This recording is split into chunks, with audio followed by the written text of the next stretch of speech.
My name is Emily, and I never thought my mother would be the one to push me away.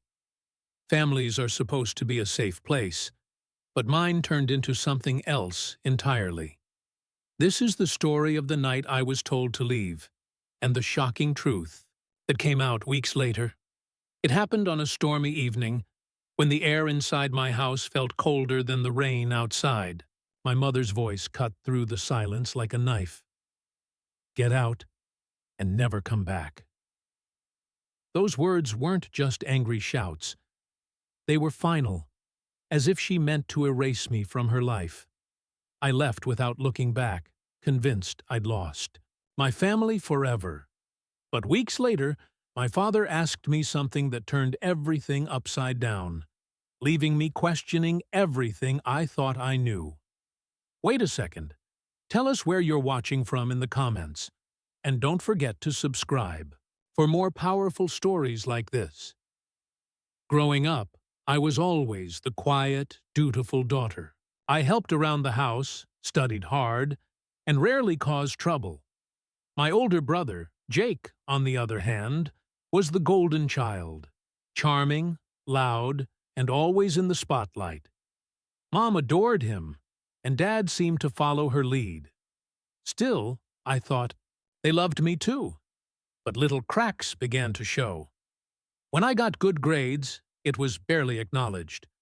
When Jake scored a goal in soccer, the whole neighborhood knew. I buried the hurt, telling myself love shows up in different ways.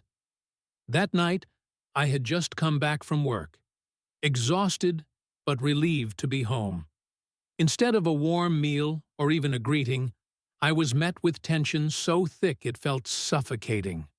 I didn't know it yet, but my life was about to fracture in ways I never imagined. It started with a minor disagreement.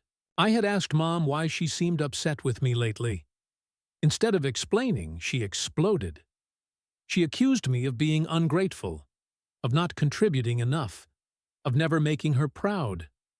Each word felt like a slap. I tried to defend myself, reminding her of the countless times I stayed late at work to help pay bills, the chores I quietly did, the sacrifices I made. But her face was cold, her tone sharp, and then came the words that changed everything. Get out, and don't you ever come back. My heart dropped. I froze, hoping she'd take it back. But the silence after was worse than the yelling. So I left. No bag, no plan, just me and the night air. I stayed with a friend, convincing myself that maybe distance was better. Days turned into weeks. I heard nothing from my mom, not a call, not a message. The silence screamed louder than her words ever could. Then one afternoon, my phone buzzed with a message. From Dad. He wanted to know why I hadn't been home, why I had suddenly disappeared. My hands shook. Did he not know? Had Mom not told him? Or was he pretending?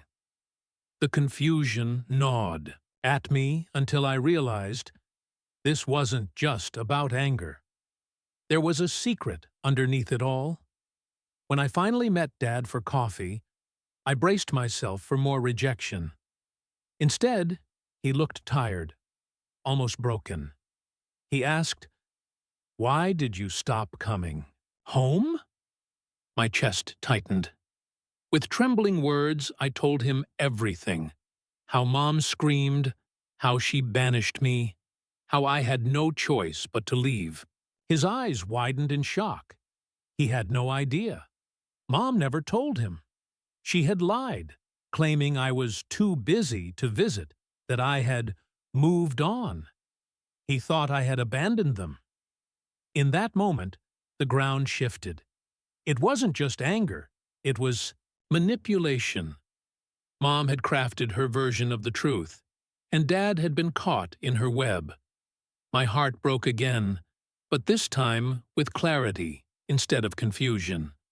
I never returned to live in that house. My relationship with Dad survived, though scarred by the lies he believed for weeks. Mom and I remained distant, her pride too strong, her silence too heavy. But I learned something invaluable.